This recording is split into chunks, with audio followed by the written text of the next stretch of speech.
You can tell by the way she walks that she's my girl. You can tell by the way she talks, she rules the world. You can see in her eyes that no one is. За сайн байна уу? Танд энэ өдрийн мэнд хүргэе. Сайн бацгаана уу? Та бүхэнд энэ өдрийн мэндийг хүргэе. Тэгэхээр нийгмийн ардчилал Монголын Эмэгтэйчүүдийн Холбооноос миний ажлын өрөөнд влогийг бэлтгээд олон дугаарыг бас үзэгчдэд хүргэсэн. Тэгээ энэ удаагийн дугаартаа таныг бид зочноор урьсан юм аа. Тэгээ дугаарт маань зочноор оролцохыг зөвшөөрсөн танд баярлалаа. За баярлалаа. За тэгэхээр бид влогийнхаа зочдоос үндсэн 20 асуулт асуудаг. Танаас би эхнээс нь асуугаад явъя. Тэгээ хоёулаа ярилцахын өмнө маска түр авчих уу? Тэгээд ярилцчаад дараа нь зөөе. За тэгэхээр хамгийн ихний асуултыг би танаас асууя. Таны нэг өдөр хэрхэн эхэлдэг вэ? За ер нь бол манай сургуулийн би чи үүрээр төрсөн учраас их бас тогтоод да. Ер нь бол тэгээд ч миний одоо хийж байгаа энэ ажил сургуулийн маань ажил амьдралын өдөр бол 7:40 гэхэд эд буцлаад эхэлдэг. Тийм учраас яалтчгүй өглөөний 6 цагт босох шаардлага гардаг л да.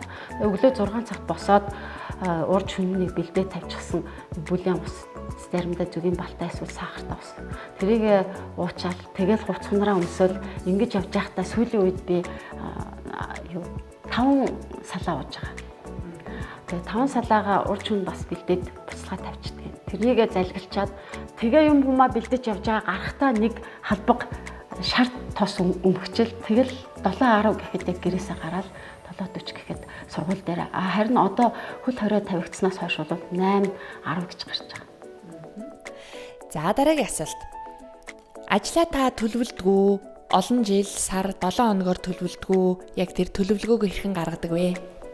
Ажлаа тэгнь ерөнхийдөө бол ерөнхий том төлөвлөгөөгөө жилээр гаргана. За тэгээд сар өдрөөр гаргадаг л та. Энд нэг юу юм бол миний ажлын төлөвлөгөө ерөөсөө ингэж байждаг манай сургууль дээр. Жишээлбэл энэ одоо оноор сараар нь төлөвлөсөн байгаа. 19 онд юу хийх вэ? Хичээлийн жил чинь нөгөө энэ хичээлийн жил 19 оны 9 сараас 20 оны 6 сар хүртэл шүү дээ. Тэгэхээр тэр хугацааны юугаа сараар ингэж төлөвчөөд тэгээд тэр жилийн төлөвлөгөөний сар сардаа гол үндсэн үйл ажиллагаануудаа ингэж биччихдэг. Дараа нь бол ингэж сараар идэх. Сараар ерөнхийдөө ямар ажлуудыг хийх үү гэдэг ингээд. За дээрэс нь тий маш нарийн. Дээрэс нь манай энэ сургуулийн гол үндсэн хурлууд байдаг. Захирлын зөвлөлийн хурал, эрдмийн зөвлөлийн хурал, хамгаалах зөвлөлийн хурал, удирдах зөвлөлийн хурал, захирлын шуурхай гэдэг. Тэгээд энэ шуурхай хурлууд нь одоо хизээ яаж хэдэн цагаас ямар болох вэ гэдэг нь хэдний өдөр болох вэ гэдэг нь бас ингээд сараараа төлөвлөгдөд гарчихсан байдаг. Тийм учраас ерөнхийдөө бол ажлын төлөвлөгөөг бол маш нарийн тийм зохион байгуулалтад төлөвлөдөг. Манай сургуулийн үйл ажиллагаа юм явагддаг. За таны ажлын нэг өдөр хэрхэн өнгөрдөг вэ? За ажлын өдөр бол янз бүр. Төлөвсөн ажил маань 50%, өдөр тутам угаасаа хийх ёстой ажлууд гэж байдаг. Дээрээс нь төлөвлөгдөөгүй ажлууд нийлээд 50%. Ингээд ер нь бүтэн өдрийн юу бол нэг ийм хувьтайгаар ажил явагддаг. За өнөөдөр гэхэд бол би өглөө одоо анагаахын шинжилгээний үндэсний сургуулийн одоо Япон Монголын сургалтын имлэг гэж байгаа. Тэр имлэг дээр очичоод одоо яараа ирсэн. За мөн өглөөнөө захирлуудтайгаа уулзаж яг өдөр тутмынхаа үйл ажиллагаа тэр явцын ажлыг бол танилцсан. Тэгээ одоо өнөөдөр цар тахлын үед бол бид нар олон хүнийг цуглуулж болохгүй байгаа учраас нэг нэгээр нь уулзаж байна. Яг хамтдаа шийдвэр гаргах тохиолдолд Zoom meeting гэдэг олон одоо програмуудыг ашиглаж маш их туршлагатай болж байгаа. За та бүгдийг гарсны дараа бол эрдэм шинжилгээнийхээ ажлын талаар ярилцах ёстой. 5 сарын 15-нд манай эрдмийн чуулган болно. Энэ чуулганыхаа төлөвлөгөө нэг олон улсын түвшинд хийх гэж байгаа юм.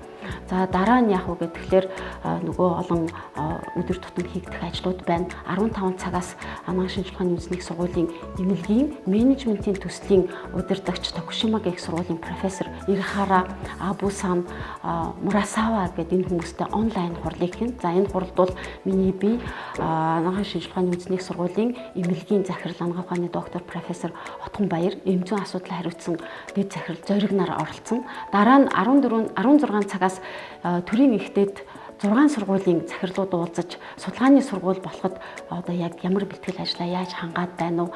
Цаашлаад яг энэ цар тахлын үед бид нар хэрхэн яаж хамтарч ажиллах уу? Уялдаа холбоогоо яаж нэгтруулах талаар уулзалтаж бас ярилцах байгаа. Мөн энэ үеэр оюутнуудад зориулсан шим тэжээлтэй зөв хоолтын талаар бид нарт бас мэдээлэл өгөх байгаа. Тэгээд дараа нь сургууль дээр хурж ирэл нөгөө хийх ёстой ажлуудаа хийгээл ер нь бол 2018 оны 8 сараас томилогдсноос хойш 8 цагаас өмнө эрт одоо харж исэн тийм удаа бол цөөнөлтөө. Тэгэл одоо багш нар маань хүмүүс маань хизээ ажиллаа хийж хамгийн сүүлд хэн дуусна тэр үед нь л гарч явдаг.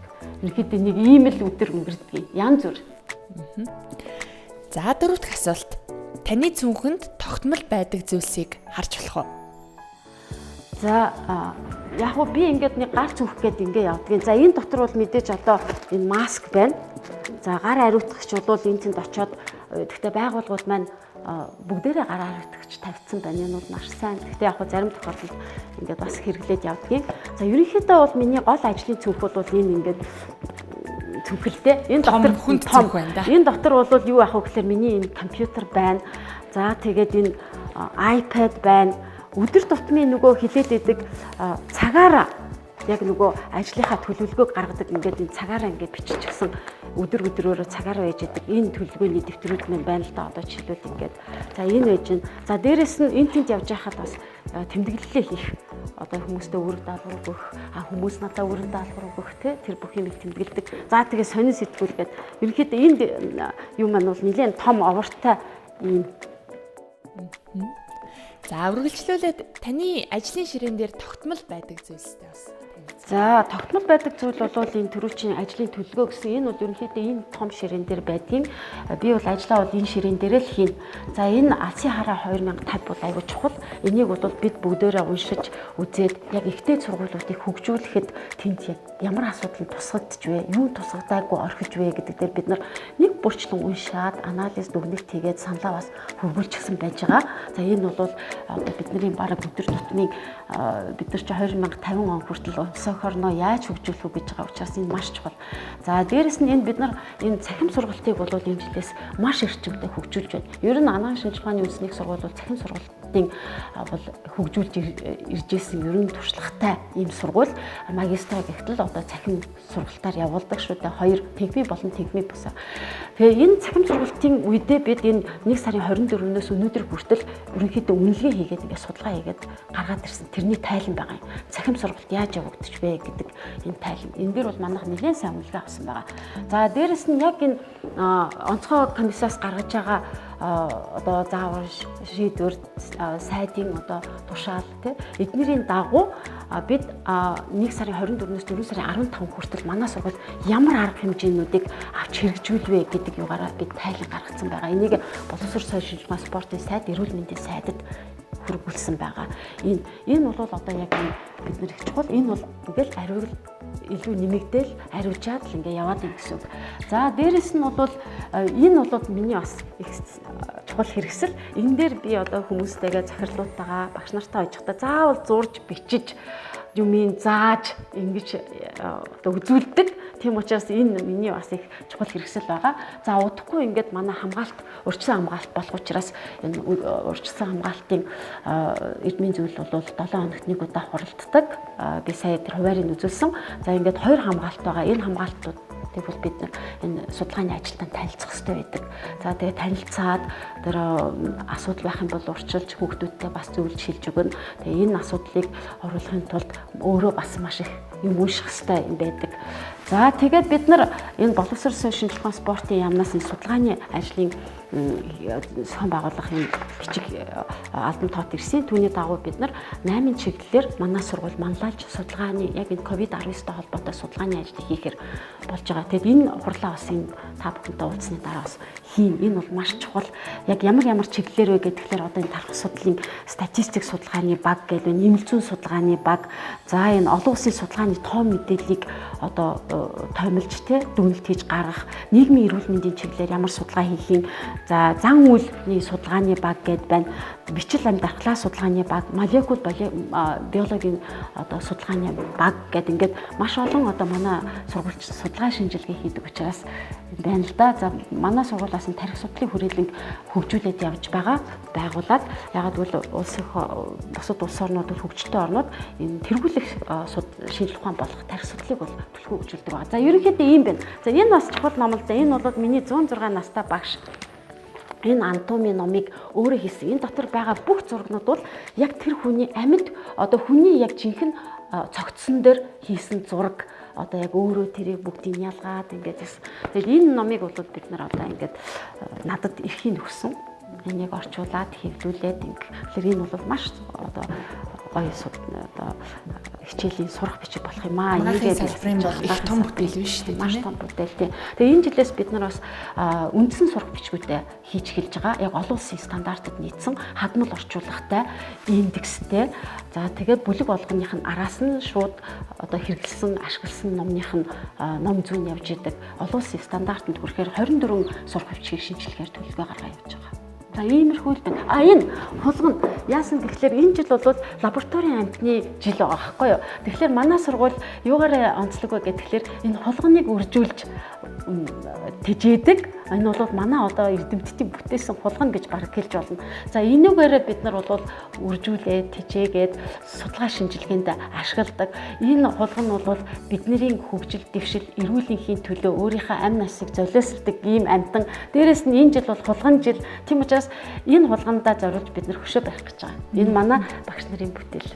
Хөөх юм аа тий. За нэг иймэрхүү тийм мэдээж энэ гар ариутгач бол байнга л байж байгаа.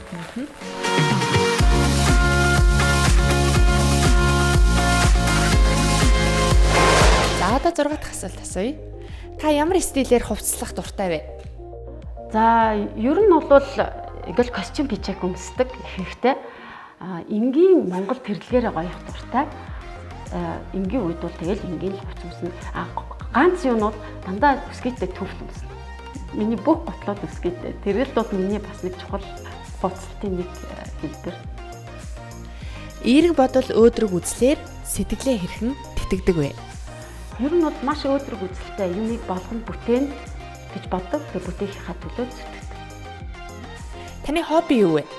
Цуглуулсан юмгууд манай одоо хүүхдүүд миний хань 4000 гаруй кинотой. За тэгээ манай гэрээр дүрэн ном байна. Тэрийг одоо хобби гэж хэлэх юм уу юу гэж хэлэх юм. За миний яг өнөөдрийн хувьд бол миний хобби бол миний ажлал юм уу та. Ажлаа яаж хийх үү? Яаж ихийг амжуулчих үү? Яаж одоо энэ ажлаа сайн хийх вэ гэж бодоод энэ л хобби болсон юм болов уу гэж бодоод. Маш сайхан хариулт байна. За та өөрийгөө хэрхэн хөгжүүлдэг вэ? За манай сургууль бол энэ өөрөө эрдэм шинжилгээ судалгааны байгууллага учраас өдөр тутам хүн өөрөө хөгжихийг шаарддаг. Дээрэс нь хөгжих боломж олгодог ийм онцлогтой байгууллага. Тийм учраас бид нар судалгааны сургууль болохын төлөө зорж явж байгаа учраас энэ сургуульд ажиллаж байгаа хэн боловч угаасаа өөрийгөө хөгжүүлэх үүрэгтэй. Ажил амьдралын балансаа хэрхэн тэнцвэртэй барьдаг вэ? За ажил амьдралын баланс гэхээсээ илүү ерөнхийдөө би өөрийнхөө амьдралыг нэг 5 үед хуваасан юм аа. Хүн болгонд байдаг хүүхэд ах уу балчир нас.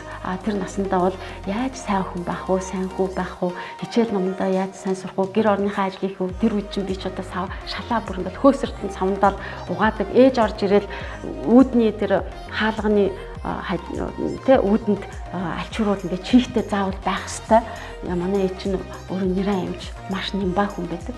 За энэ бол хүүхэд болгонд хүн болгонд байдаг нас. За хоёр дахь үе нь юу гэхээр эрдэм ном сурах юмсан тийм дээд боловсралтай болох юмсан. Бидний үед дээд мэргэжилтэй болно гэдэг бол маш чухал асуудал байсан. Хүн болгон дээд сургуульд орж чаддаггүй байсан. Эрдмийн зэрэг цол хүртэх юмсан гэж ингэж явсан үе. За 3 дахь үе нь бол бүсгүй хүн заяадаг хизээч зайлж чадчихгүй тэр юу л сайхан гэр орноо бий болгоод гал голомтоо бадраагаад хүний хань тийм сайн хань сайн ээж болох ийм асуудал байгаа. За энэ бол ихэнх үе нь бол бас 2 дахь үетэйгээ минийх давхцаж явсан гэж хэлж болно. За 4 дахь үе дээрээ би бол амьдарч чинь гэж бодож байна. Ягаад гэвэл эх орон надад оруулсан тэр их хөрөнгө оруулалт тэр их зүйлийг одоо мэдэж сурахын төлөө явсан болвол тэр сурсан мэдснээ төр түмнийхээ төлөө зориулах тэгээд өөрийн гэр орноо босгоцсон, үр хөвгт нь том болцсон учраас ямар нэгэн одоо дадлага түлхлээ гэх юм байхгүй. Одоо энэ ажилдаа хийж байгаа юмдаа зориулах юм. За 5 дахь үеийг би юу гэж харж байгаа вэ гэхээр залуу халаагаа бэлтчихэд те залгамж үе бэлтчихэд тэгээд үр ачтайгаа аав ээжтэйгээ нэг сайхан те хэрэг болвол одоо хэрэг болоод тусад нэмээ зориулчаад ингээ явах юм 5 дахь үе бас ирэх байхаа л гэж ингэж бодож байна. Тийм учраас ерөнхийд нэм томоор л хардаг болохоос биш яг өдөрт тэдэн цагт хоолоо идээд тэдэн цагт тэгээд гэсэн юм бол байдгүй. Тэр тал дээр бол бас ажлын маань боломж олгохгүй л те. За өстэй үнэхээр сонирхолтой бодмоор гоё ярилцлагыг та өглөө.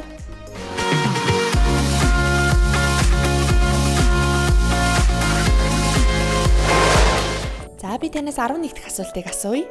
Таны хийж буй ажлаараа бахархдаг шалтгаантай нь юу вэ? За би эмч хүн бол хамгийн ариун үзтэн гэж боддог. Тэгэхээр өөрөө эмч хүн болсондоо бахархдаг. Дээрээс нь эмч гэр бүл төрсөндөө бахархдаг. Энэ эрүүл мэндийн салбарт ажилласандаа бас бахархдаг. Одоо эмч мэрэгчлэтнүүдийг битгэх ийм сайхан сургуульд ажиллаж байгаадаа бахархаж байгаа. За дараагийн асуулт. Хамгийн сүүлд хийж бүтээсэн томоохон ажилт нь юу байсан бэ? Та тэр ажлынхаа тухай. Олон ажлыг л хийж бүтээж исэн. За та яг төр нийгэмч тийм үү нийгэм олон нийтийг хамаарч тэнд одоо үр шимээ өгч байгаа ажил гэх юм бол эрүүл мэндийн дэд сайдын үүрэгт ажлыг хашиж байхдаа 250 ортой 1-р амарчхын одоо өргөтгөл болох өргөө төрөх тасгийг төрөх эмнэлгийг барьж байсан. Энэ бол одоо яг миний санаачлагаар төр хувийн хөвшлийн түншлэлийн хүрээнд Монгол улсын төрөөс одоо мөнгө гаргалгүйгээр Бороо Голд компани хандвар барьсан. Энэ бол одоо том ажил юм уу гэж би ингэж боддог. За дараа нь бол Монгол улсад одоо анхудаа их сургуулийн эмнэлгийг бий болгох гээд явж байна. Тэгээд Монгол Япон сургуулийн эмнэлэг гэдэг манай анагаах шишгааны үндэсний сургуулийн эмнэлгийг барилгах намайг ажил авахд 306 хоногийн хоцрогдолтой явсан. За үүнийг JICA-гийн суурин төлөөлөгч одоо Тамура Сантай.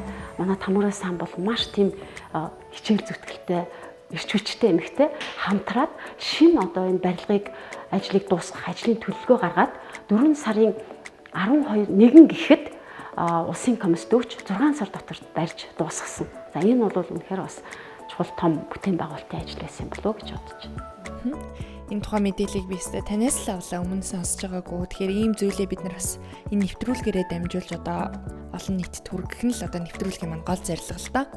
За дараагийн асуулт. Үр дүнг нь хараад баярлсан буюу таны сэтгэл хөдлсөн тийм нэг ажлаад урдаач гэвэл та ямар ажлаад урдах вэ? За сэтгэл хөдлсөн ажлууд их л байдаг л да. Жишээлбэл одоо эмчийн тангараг өгөөд энэ сургуулаа төгсөж байгаа олон мянган оюутнуудаа харж байхад бид энэ олон оюутнуудыг төгсгөөд Монгол улсынхаа эрүүл мэндийн салбарын боловсон хүчнийг бэлтгэж чадлаа шүү гэж ботход бас үр дүн нь гарсан л ажил гэж ингэж бодож байна.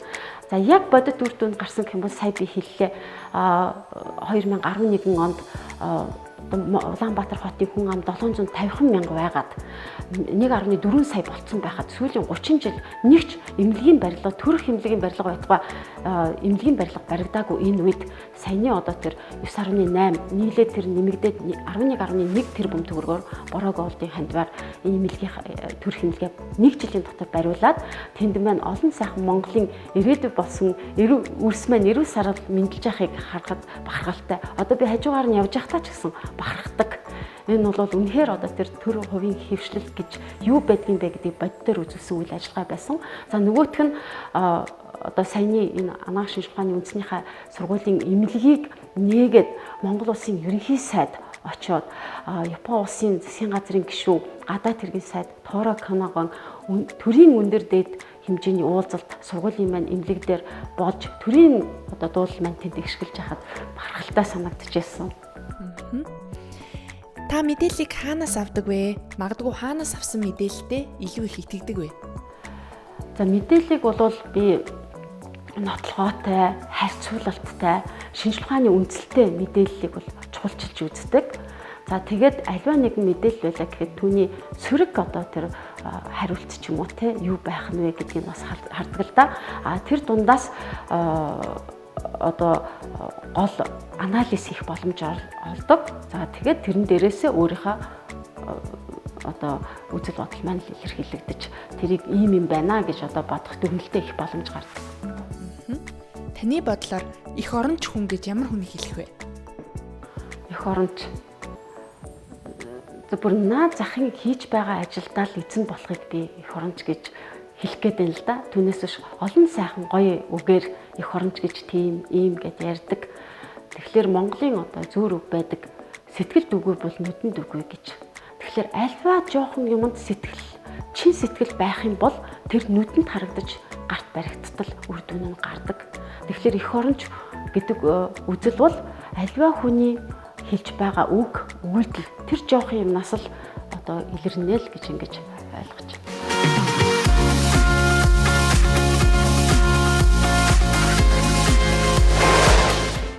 За та хитэн хүүхэдтэй вэ? Би 2 охинтой. Хүүхдүүдийнхээ хүмүүжилд юуг чухалчлан анхаардаг вэ? За охтууд маань одоо том болж тэ оюула магистр, доктор, эрдэмтэд болсон байна. За бага багт нь бол эрүүл сарвал хүн болоосай, шударга, хариуцлагатай иргэн болоосай гэж л одоо анхаардаг байсан баг. За дөнгөж ээж аав болж байгаа залуу ээж аав нарт залуу гэр бүлүүдэд та одоо өөрийн зүгээс өгөх зөвлөгөө.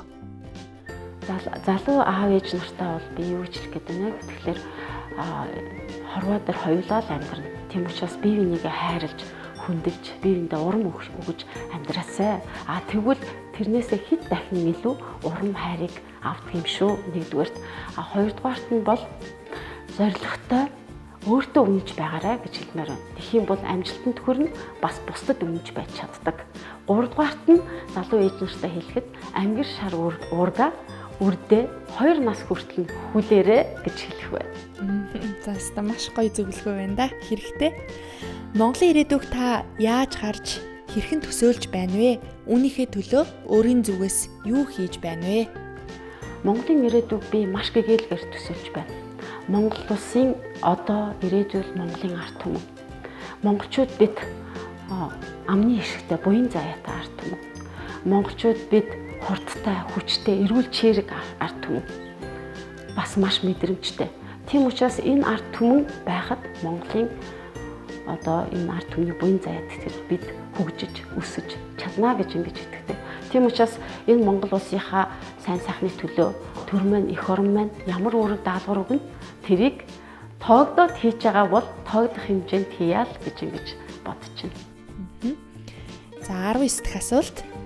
Амьдралын гараагаа эхлүүлж буй охтууд, залуу эмэгтэйчүүдэд та 3 зөвлөгөө өгнө. За би түрүүн бас яг 3 зөвлөгөөгөө хэлчлээ л дээ. За ер нь бол залуу ээж аав нар бол өөрсдийнхаа тэр үлгэр дуурайлыг багаас нь хүүхэдтэй л маш зөв өгөх ёстой гэдэг дээр л анхаарах ёстой. Тэгэхээр гэр бүлийн хүмүүжил гэдэг бол маш чухал байдаг. Тэр гэр бүл дотроос хүүхэд ямар орчинд цаашид өсөж хөгжиж, ямар занх характертай, ямар тэмүүлэлтэй, ямар эрүүл мэндтэй хүн болох вэ гэдэг нь тэнцэнээс тодорхойлж гарч ирнэ. Тийм учраас гэр бүл дотроо түрүүчийн миний хэлснээр бие биенээ хайрлаж хамгаалж, эерэг сайхан уур амьсгалыг бий болгож, дээрэс нь үр хүүхдүүдтэй үйлдэл болгоноороо үлгэр дуурайл болох. Үйлдэл болгоноос нь хүүхдүүд амьдралын туршлагыг авах ийм одоо боломжийг бүрдүүлж амьдарч ажилласаа л гэж хүсэж байна. За 20 дахь асуултыг би танаас асууя. Улс төрч эмэгтэйчүүд ямар зарчмыг баримтлах ёстой гэж боддог вэ? За миний хувьд энэ улс төрт яг 20 жил явж байна. За тэгэхээр улс төрт бол эмэгтэй эрэгтэй ялгаа байдаг юм аа. Ерөөсөө хувь хүний хүчтэй тэр үзэл бодолтой унж. Өөрөөр хэлбэл би улс төрчийг өнөөдөр юу гэж харж байгаа вэ гэхээр өөрийнхөө ард түмэн эх орныхоо төлөө золиосож чаддаг байх хэрэгтэй. Тим зоригтой, тим сэтгэлийн хаттай, тим гэгээрсэн байх хэрэгтэй. Ийм л улс төрч байх хэрэгтэй гэж бодож байна. За хөтлөгчийн давуу эрхээ ашиглаад танаас нэмж нэг зүйл асуумаар байна. Тэгэхээр одоо COVID-19 дэлхийн нийтийг одоо айлган цочоож бид бас энэ цар тахалтай тэмцэж байна. Тэгэхээр яг энэ цаг үед таны одоо удирдах байгаа танаа сургуулийн оюутнууд ямар үүрэг хариуцлагатай, ямар одоо бэлтгэл байдлыг хангасан ийм байдалтай байгаа вэ? За энэ ковид цар тахал дэгдсэний дараа бол манай 440 резидент оюутнууд бол 5 пост дээр 24 цагаар бол ажилласан. За энэ оюутнуудын маань хичээл зүтгэл бол асар их байсан. Тэр хүйтэн хүнд хэцүү нөхцөлд энэ оюутнуудаа би бас талархал илэрхийлэхийг хүсэж байна.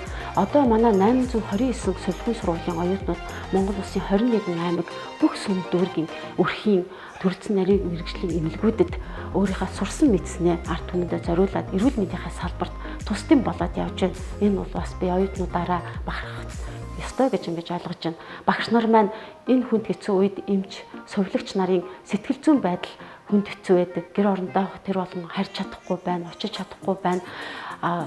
Хичнээн өөрийгөө хийж байгаа ажилдаа зориулж ард түмнийхээ төлөө энэ эрүүл мэндийн манаанд зогсож байгаа боловч ар гэр нь хүүтэн, үр хүүхэд нь хоолгүй өндгөө ийм асуудлууд их байна. Яагаад гэвэл манай эрүүл мэндийн салбарын 80 гаруй хувь эмэгтэйчүүд байдаг.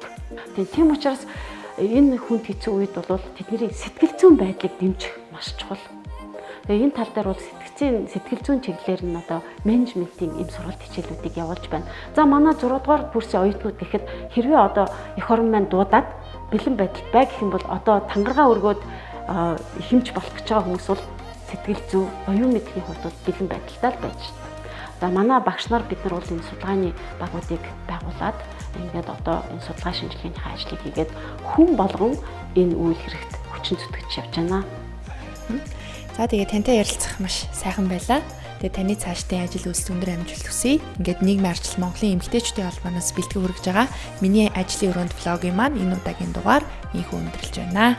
За баярлалаа, та бүхэнд амжилт хүсье. You can tell by the way